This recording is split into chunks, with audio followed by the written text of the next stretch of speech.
This is how to integrate address validation with Shopify Plus, and you don't need to add any code to do it. First, create an account with Ideal Postcodes to get your free API key and copy the key from the dashboard. You'll paste this into Shopify in a moment. Next, go to the Shopify App Store and install the One-Step Address Validation app. You'll then be taken to your Shopify admin. On the left, go to Apps, select One-Step Address Validation, then open Settings. If you don't see it, click on Apps and your installed applications will appear on the dropdown. You'll see a message like Address Finder not enabled, but that just means we need to connect your account.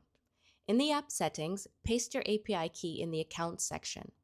From here, you can also customize what data you capture, like enabling company name when it's available or blocking certain address types. Now let's add the widget to checkout. Go to your online store, then Edit Theme.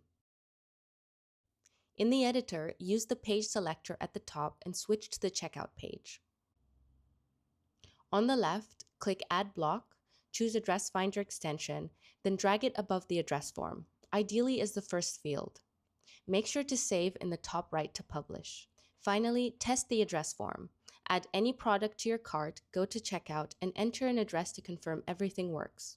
If you'd rather follow a written guide, we have steps available on our documentation. And if you need any help, you can message us on our live chat or email our support team.